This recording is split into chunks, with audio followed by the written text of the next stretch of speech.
Right, moving on. We're back. Yeah, we're back with cups of tea and biscuits as well, which is lovely. I want to talk about today 2017 in the Airgun industry, and what did you what your thoughts are about it, and the new rifles that have come out, and what's going on in the industry. So what do you want to take it like sort of manufacturer by manufacturer, or do you want to just talk about like the year as a whole? Well, just sort of, we've been rambling so far, we might as well carry on that way. Why not? If you want to start back at the beginning of the year, you start off with probably SHOT Show. So SHOT Show 2017, there wasn't a whole lot new, to be honest. It was there was a lot of new semi-automatic, high-power, big bore guns, but that actually happened the year before. So it was just a reinforcement of that idea. And I think by 1 year on, a lot of the manufacturers in America were looking at the sales figures of their really high-power, big caliber guns and going, is that it? Is that it? Yeah. So it was a bit muted, to be honest. And as you went around the companies looking for new stuff, what you saw were, to be unfair really, but parts bin specials. They had done it the year before. They didn't have the energy or the finish to do it again, so they needed something for the show. So there were lots of, and maybe it's a bit unkind, but that every company was really doing a rehash of something they had done before. Yeah, we've seen it quite a lot. We were discussing, for instance, the air arms with the takedown rifle, which of course came later in the year, but. I think they were showing Galahad at SHOT Show, but they'd already shown that. So it was the launch of that gun, and it was a revolutionary gun. The Galahad was revolutionary. Well, really, it was a I wouldn't have called it revolutionary, to be honest. I would have said that. In fact, I'd say, was it even evolutionary? Or did it actually do anything? Did it really? Did the Galahad really do anything that hasn't already been done? Maybe for air arms, it was the first bullpup, but what was unique about the Galahad? Well, they've been working on bullpups for decades, air arms, and finally they get to the market with it. But of course, they came to the market really very, very late. Which is sometimes good, to be honest with you. Well, you can pick up on the mistakes of everybody else, but you find with bullpups is it's a cycle, isn't it? This cycle on bullpup rifles has been the longest cycle there's ever been. So usually what happens is people rehash what they've already got, stick it into a bullpup stock, put it on the market for about a year, nobody buys it, and then it quietly fades away. And that fits in with the market, which suddenly realises it needs short, light rifles, but they're actually not that short, they're not that light, and they're more expensive, and they get disillusioned and move away. They're also an ergonomic nightmare, because everything's in the wrong place and everything's squished in. And air arms came to the party very, very late. They came to the party late because they hadn't got it right, and they knew it, so they had to keep redesigning and keep coming back. When they launched the Galahad, there's no doubt they were very proud of what they did, and some people really liked it. Did you like it? Well, when you say some people like it, it's probably been our worst selling new air rifle for many, many years. Yes. As in, I looked at it and didn't like it. I don't like the Galahad at all, to be honest with you. And I'm not criticising air arms, because at the end of the day, it's personal choice. Yes. We have had a couple of customers who come in and have actually loved the Galahad to death and think it's the most beautiful rifle going, but unfortunately, they're in a very, very small minority, and we weren't asked. It's weird. I don't understand why the manufacturers don't work with the retailers a little bit better, or maybe they are working with retailers, but not retailers in the UK. Maybe it's for a world market now, and we sort of have our noses pushed out a little bit, which is fair enough. Well, only air arms will know that, won't they? Exactly. We won't know that, but we can only talk about what we can see. Well, all I saw was it was a release of a gun that I never expected, never wanted, and didn't really like, to be honest with you. With certain things about it that I was very nervous of. The regulator on some of them. I've never been that much of a fan of air arms regulators.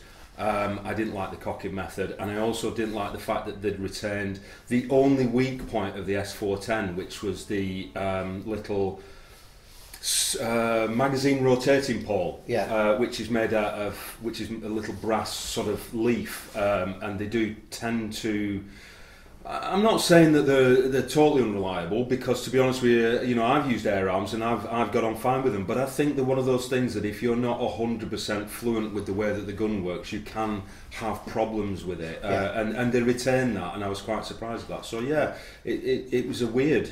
Yeah, I was just thinking gun, they had really. to. They decided that they wanted to do something with the cocking linkage as opposed to cocking the gun behind your rear, which is with the choice on the 410 would have been awful, but the 510 side cocking lever would have been probably reasonably acceptable for that gun. Yeah.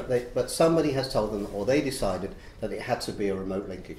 And what they came up with, you know, was The spoon. The spoon, yeah. I thought, oh well, it's in the right place, but it doesn't seem to. If you compare that with the FX cocking lever on something like the Impact, you know, it doesn't hold muster, does it? No. And then the gun, the way they pushed the barrel up over the cylinder. If you want capacity, put a bottle on it. But they wanted to stay with cylinders because they're used to that.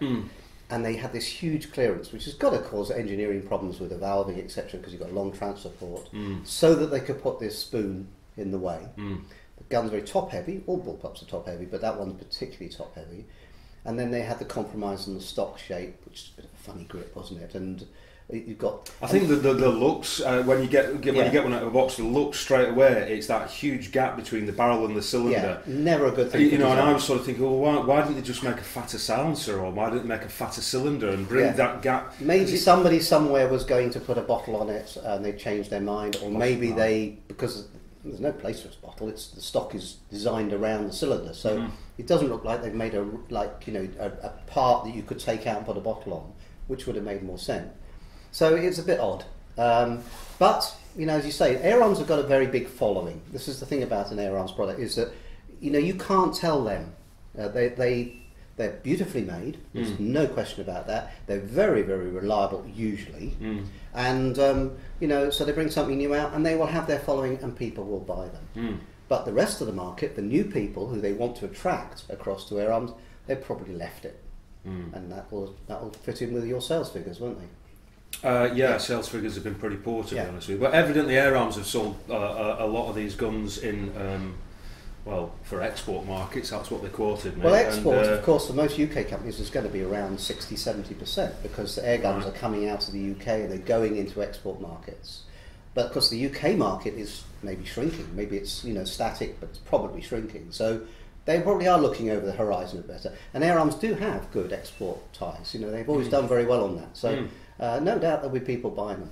If any of you guys have actually got, or girls, have got a Galahad, or you've seen a Galahad, or you want to give us your opinions on the Galahad, we'll just leave the comments below the video. It'd be interesting to see, you know, what other people think about this. I mean, my customers. Yeah, we've taken out the bad ones. You know, whether we take.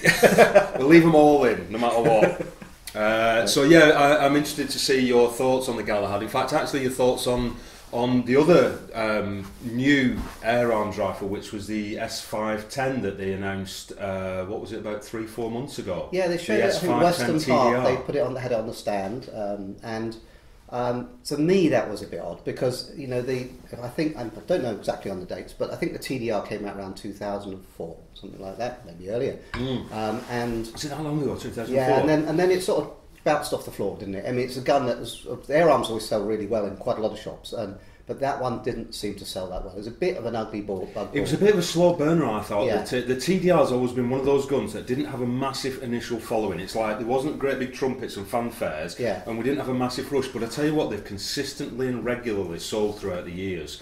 People still like them, and it's funny because we get people who say, I had a TDR about 5 years ago and it was a really good gun, I want to buy another one again because I made the mistake of selling it. So actually there is a good following for the TDR. I dropped the pre-production prototype. You dropped it? Dropped it. Managed to drop the first one ever made. Congratulations. I was shown it at a show, and I had this little wheel at the back, and I said, oh, is this an adjustable butt pad? Clang. Oh, the whole thing fell off. Yeah. So that was my claim to fame on that particular gun. But it was bolt action. It had a short cylinder, it was 177 only. It's a 2.2 only, and then they decided to do a longer cylinder 177 about 2008, I seem to remember. Yeah. And then 2008, of course, came the 510 appears. So they had a side lever 510, and it's a nice rifle, but maybe the 510 sales weren't as high as perhaps they could have been, because the 410 was cheaper and was already very popular. But fast forward another 9 years. side levers are becoming much more popular because really the phenomenon of the HW100, you know, with its side lever, people love side levers now. So air arms have gone. Well, I don't either. Sorry, but I think it takes your head away from the stock. And also as well, we've actually timed an S410 and an S510 of you know, time to reload and get back on aim and everything. The 410 is at least twice as quick, in my opinion. And that makes sense. You know, that's how it would be, because that's why, you know, it's like a Mauser where you take the bolt open like that and you bring it back into the aim, or you have a Lee Enfield where you just do that. And it's exactly the same principle as side lever. You have to remove really the rifle from the shoulder to activate the side lever. It's not as easy, that's right. But 9 years later, they bring out a side lever TDR and call it a new rifle. They could have done it 9 years before. So that's the new rifle from Air Arms for 2017. So what we're saying is that it's been a little bit of a disappointing year for Air Arms. Maybe the company. Maybe their sales might have not been disappointing, but it's disappointing from us as enthusiasts. Yeah, I think so. Yeah, I think when you look at the Air Arms range and it's on the wall or it's in a gun shop and you pick it up, this just oozes quality. You know, the build price of those guns, it's just second to none. It's right up there. Excitement wise, it's the same old stuff. You know, just repackaged. But it's still beautifully made. I don't mind if they keep modifying stuff every year to make it. I mean, you look at the HFT 500, which is you know, is their single shot sort of semi-premium HFT rifle. It's absolutely gorgeous, and it's a progression from the S400, and you sort of think, that's they've done it right. And the Ultimate Sporter as well, absolutely fantastic. But these are just progressions. But they could have made it 18 years ago.